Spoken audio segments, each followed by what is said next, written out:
This is one of the saddest chapters in the Bible. Again and again, God had intervened in behalf of his people.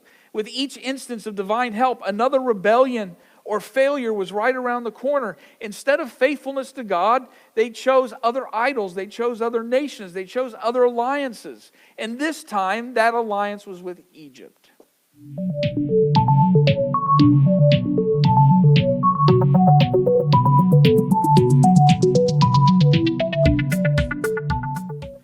It is such a beautiful day. We're going to try not to hang on too long here so you can go out and take a walk or enjoy the sunshine. I really appreciate not only you joining us, but I appreciate all the people on the worship team that come and guide us and are with us and support us in worship. So the singers, the musicians, the people who are back on the computer, man, thank you so much. I appreciate it for all that you've done and all that you are doing.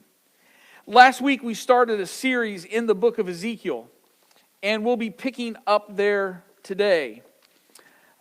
This is a sermon I've been excited about for a while, and probably as excited as I've been over a sermon in a couple months. There are times when I find something that was hiding in plain sight, and this is one of those weeks.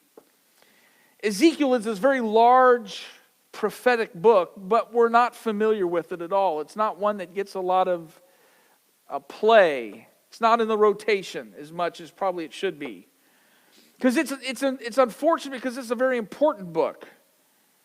And it was even more important around the time of Christ. I want to start and read from Ezekiel 10. I'm going to actually pick up just one verse out of chapter 9, verse 9, where the Lord is speaking and says, "The sin of the house of Israel and Judah is exceedingly great, and the land is full of bloodshed, and the city is full of injustice." Now I'm going to move down to chapter 10,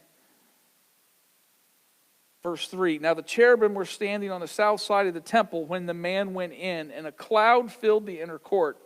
Then the glory of the Lord rose from the cherubim and moved to the threshold of the temple. The cloud filled the temple, and the court was full of the radiance of the glory of the Lord. The sound of the wings of the cherubim could be heard as far away as the outer court, like the voice of God Almighty when he speaks. When the Lord commanded the man in linen, 'Take fire from among the wheels,' and from among the cherubim the man went in and stood beside a wheel. Then one of the cherubim reached out his hand to the fire that was among them. He took up some of it and put it into the hands of the man in linen, who took it and went out." Now, verse 18. "Then the glory of the Lord departed from over the threshold of the temple and stopped above the cherubim. And while I watched, the cherubim spread their wings and rose from the ground, and as they went, the wheels went with them. They stopped at the entrance to the east gate of the Lord's house, and the glory of Israel was above them." Now, let me explain. This is a book describing the presence of God leaving the temple. There are a number of reasons for this. The text laid it out at the end of chapter 9. The first thing they did, the people were caught in a cycle where they would sin and sin again. And it lays out the case. First, it was a place that had become full of violence. This was a world and a time and a place where violence ruled. And if you were a king, that was your way of enforcing order or your whims or whatever you wanted to see happen. There are still places like that today, places like North Korea, some other kingdoms as well. You had major powers like Babylon and Egypt and Persia, all jockeying for dominance, and not too long after this, Greece will arise and join the fray. And at this present time, Babylon and Egypt were struggling with each other. And they were struggling with each other in the present land of Israel, in Palestine. And Israel was caught in the crossfire. A number of these battles took place at a famous valley in Israel. You might have heard of it. It's called Armageddon. Well, Israel would pay homage to one. They kind of followed Babylon for a while, and then the king saw an opportunity maybe to advance his own power and wealth and switch sides, and all of a sudden threw their allegiance to Egypt, which made Babylon not very happy, and that was a bad move because Babylon was actually more powerful. And as we saw last week, pretty soon Babylon came in, overthrew Jerusalem, took the king, took about 3,000 other Jews, including Ezekiel, and took them off to Babylon. The author of Ezekiel also wants you to know that the land had become full of injustice. The Jews, like a lot of people, wanted power. They wanted political persuasion. That's why they kept playing one power against the other. They wanted wealth. And they used people to get there. They acted just like the larger powers did. And they forgot about justice. One of my movies that I go back to quite a bit when it's on, I'll watch it a little bit. One of my favorite movies is Gran Torino. Maybe you've seen it. There's a scene where at the end, the Clint Eastwood character is an older gentleman, and his wife had been Catholic, his wife had passed away, and at the end of the movie, he finally, for the first time, goes in for confession. And I can't remember the object. I think it was a boat motor, if I'm not mistaken. And he confesses the priest who's expecting this big, huge confession of awful things. And the Clint Eastwood character says, yeah, I sold this boat motor to this guy, and there was something wrong with it, and I knew it. And I made a profit. And then I didn't claim it on my taxes. And it's been bugging me all these years. And the priest went, is that it? And Clint Eastwood goes, what do you mean that's it? It's been bugging me all my life. Sometimes we justify things. We use other people to get more profit than we should. We hide things to our own advantage, which it might be legal, but it's not just. Our standard is not legal. Our standard is higher than that. So they'd grown used to injustice. They'd grown used to violence, and the last thing they had done is they had grown used to worshiping other gods. In a final affront, they worshiped the gods of those larger powers, including the guy behind me. That's a Babylonian god. That's why I put him up there. I don't know that it's a him. It just looks like a him to me. The God of Israel faded to the background. Oh, you could have still gone to the temple and there'd be someone in the priestly class who was going through the motions and doing all the things, but their heart wasn't in it. The people were gone. It was largely empty. It was mostly for show. And they had gone on and worshiped the gods of the rich Egyptians and the powerful Babylonians. Look what it brought them. We'll do what they're doing. We'll move this guy. We'll put him up on our little mantle. And we'll worship this Babylonian god. A couple months ago, I was being interviewed by someone who was an atheist. And he asked me about the commandment that says, have no other gods before me. Why do you think God made that? Isn't that selfish of God? I mean, how petty of a God do you have that he demands that you worship only him? Why is God so petty and selfish? And I said, I think you're wrong. When God says worship, it's not just bowing down to something on a mantle. Worship is that which you order your entire life around. And you cannot order your life around two different gods. At some level, it has to be one or the other. The people of Israel had made their choice at this time and had gone after the gods of the Babylonians and Egyptians. And here's Ezekiel giving this prophetic vision in Ezekiel chapter 10. And I think they were eager to hear. There's probably more than a few Jews who still expected God to ride to the rescue again, like God does all the time. And so they're waiting for Ezekiel to start pronouncing judgment on Babylon and Egypt and Persia and all the places around them. So we move to the next. They're waiting for the punishment. And there is much in the story that would lead you to believe that punishment was going to happen. This is a vision of God's throne. It's hard for us. When we read in Ezekiel 10, the cherubim were standing on the south side of the temple, and the glory of the Lord rose above the cherubim. This is all kind of ancient language to describe God. If we remember the Ark of the Covenant, those of you who've seen the movie Raiders of the Lost Ark, there's the famous scene where they find the Ark of the Covenant, and it actually depicts it quite nicely. There's a gold lid, and there's angels on either side, and their wings are outstretched like this, and there's an angel on either side, and they touch. Well, in the Jewish world, those were cherubim. When we read about cherubim, that's the throne of God that's being described. And the ark was supposed to depict that.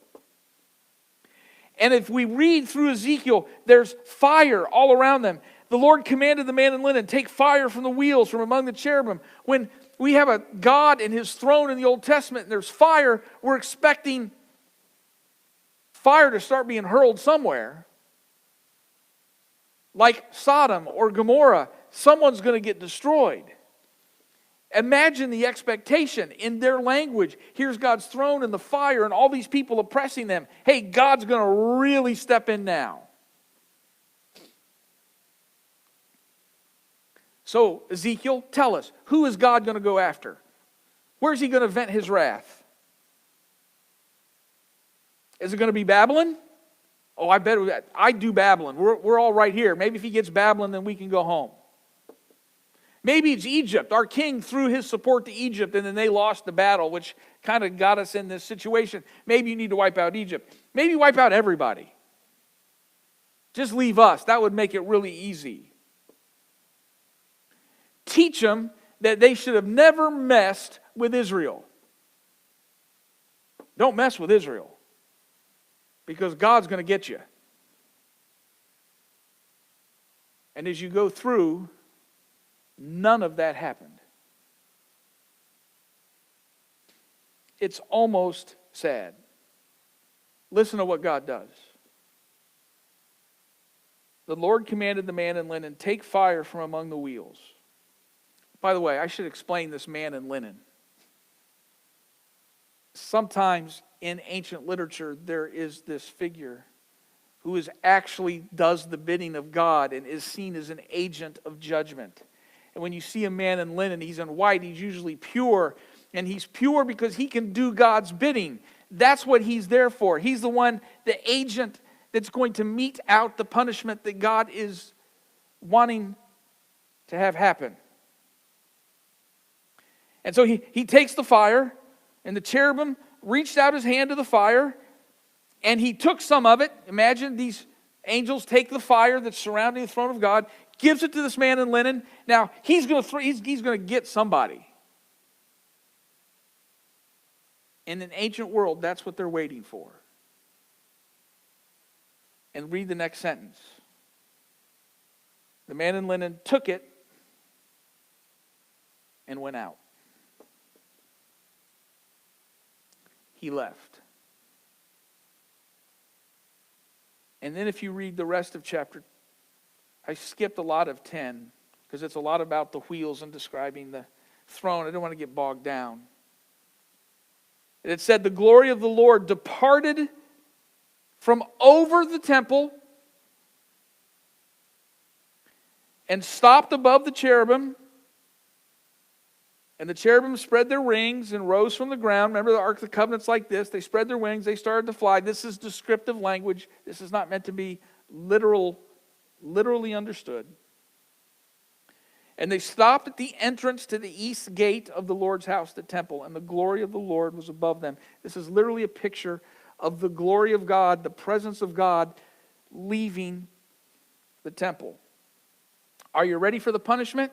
The punishment has just been described, except it didn't go to get Babylon, it didn't go to get Egypt, it didn't go to get Persia, no fireballs were thrown, no lightning bolts were hurled, no floods were given, nothing that they expected Ezekiel to say happened. The presence of the Lord just left.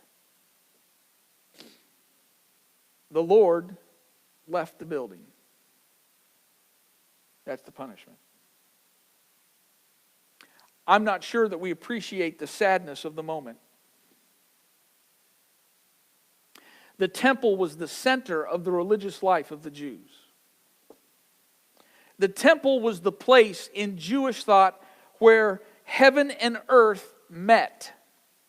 It was literally at the high point of Palestine. And God's word flowed out to the rest of the world if you read the literature. It was the place where the presence of God was housed. That's why the sacrifices were there, the temple rituals were there. God lived there. And it's where God lived among His people. And the place where that happened in the nation amongst the Jews was the temple. It's where God lived. And time after time, God had been faithful to Israel. And they would worship other gods. They were not faithful. Then they'd come back. God would restore. Whole process would go over. They'd go back in the land. Things would go well. They forgot about God. They'd go in exile. They'd be restored. The whole process would go over and over and over again. And here at this key time of life, after every cycle of this, they were between Babylon, between Egypt. They could have chose Babylon, they could have chose Egypt, or they could have chosen to be faithful to God. And at the key moment, they chose Egypt to save them. The place where they'd been in slavery for 400 years. Yes, a couple centuries before. Instead of faithfulness, they chose Egypt. God has been saying, I'm here. I want to restore you. I want to heal your land. I want to step in. I want to be your God. I want you to be my people. And you chose Egypt. So here's the great punishment. Are you ready? I'm going to let you have your way. And I'm going to leave the building. This is one of the saddest chapters in the Bible.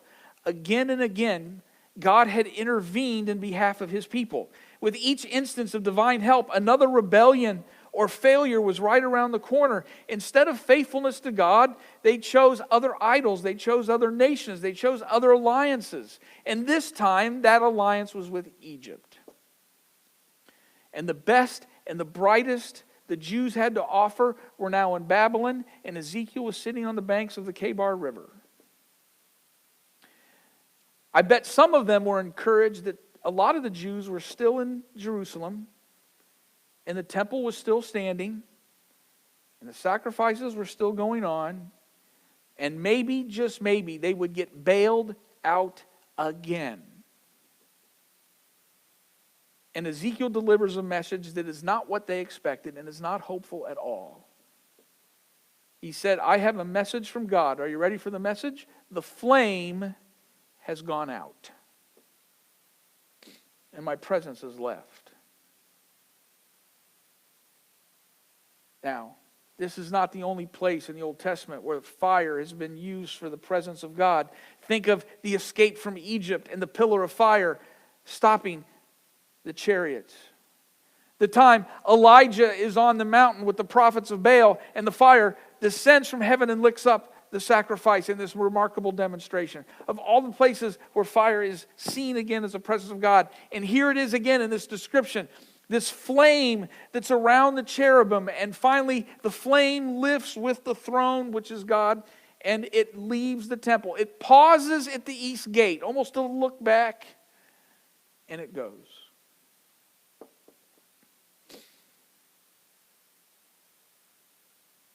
The imagery is impossible to miss. And God is actually doing the worst thing possible. And it's not sulfur and brimstone. It's not a new flood. It's not hail that turns the fire on the ground.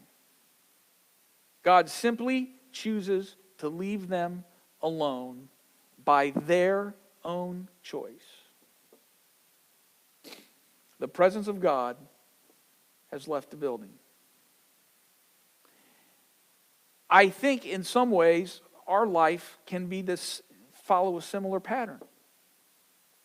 We were given chance after chance after chance after chance. And the more we refuse to listen, the quieter and dimmer the voice of God becomes in our life.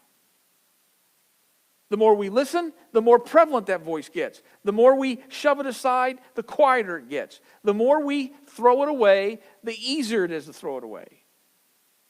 The danger is not that God's going to zap us or get us or send us a sickness or do any of this other thing that you hear. The biggest danger that all of us face is the same danger we just read about in Israel's life. That God will simply depart.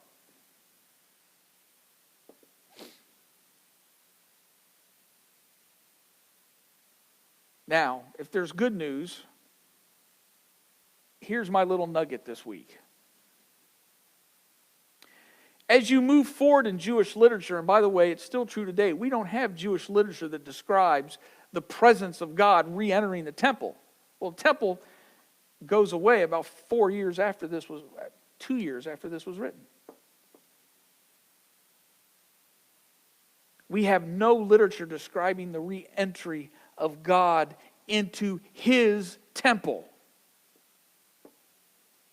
We are stuck forever with the image of the Lord leaving His temple.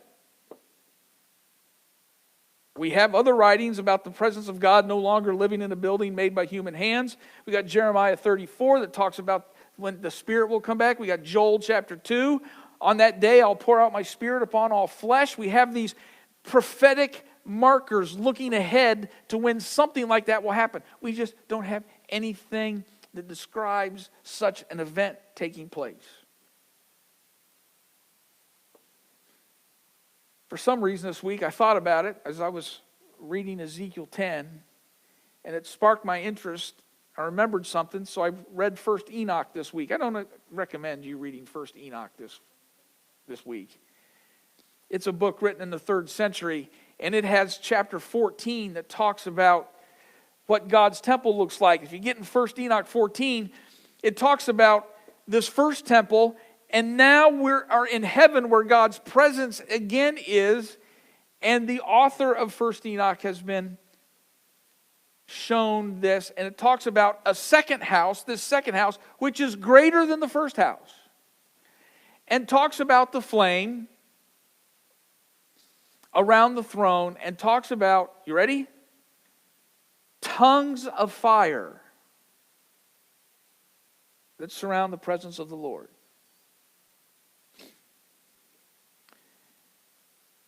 First Enoch is a book that's quoted quite a lot by the New Testament. It's not in our Bible, but it is quoted quite a lot.